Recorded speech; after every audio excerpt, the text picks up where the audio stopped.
Thanks for joining us on In Focus tonight. A Baltimore man says he's been fighting the city for years trying to get his water bill adjusted. At its highest point, it ballooned to more than $27,000 and almost cost him his home to tax sale. Until he reached out to In Focus investigator Trang Do for help.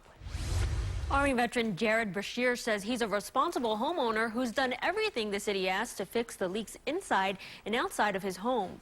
While he waits for the city to adjust his water bill, he has considered filing for bankruptcy and is on the verge of losing his home if nothing is done soon. This place here. 5 years ago, first-time homebuyer Jared Brashear thought he was buying his dream home.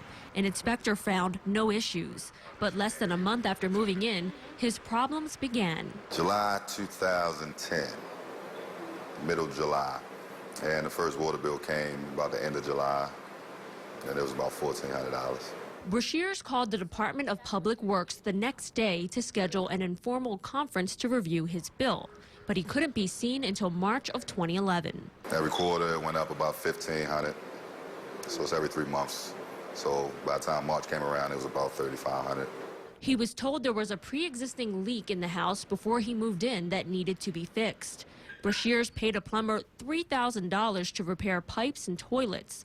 At a second conference in October 2013, he was told his bill would be adjusted.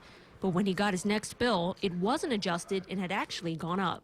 I'm the only person that lives here, unless my dog is running water every day while I'm gone. They said I was using an average of 52 gallons of water per hour. Leaks, bursting pipes, and home repairs were a part of everyday life for the next 2 years. The water pressure was low, so every time it got cold out, below freezing in those winter days, then everything would just burst. Everything from the third floor all the way down to the basement. And I would wake up with a house full of water.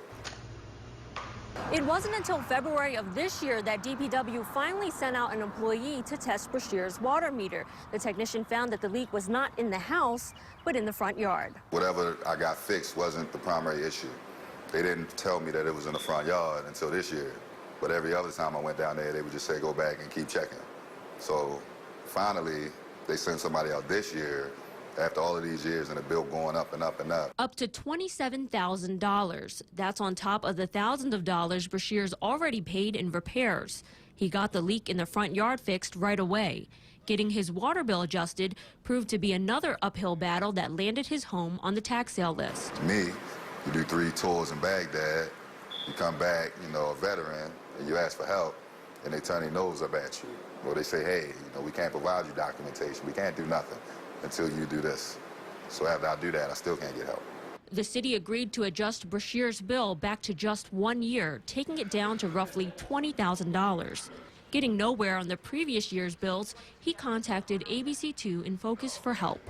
After I reached out, the city agreed to refund Brashear an additional $12,000. But at the end of the day, it just shouldn't be this difficult to get a response, or for somebody with some common sense to acknowledge this and say, hey, it's just not right, you know, let's work with this guy and get it done the way it should be done. A DPW spokesman says adjusting Brashear's bill is, quote, not the city admitting any blame for this matter. The department says the matter was complicated by both internal and external water leaks at the property, and that it is working to provide all of the billing adjustments and refunds called for in the informal conferences. Brashear says he hasn't received any of the $18,000 in refunds just yet, but DPW says they're on the way and it shouldn't be much longer.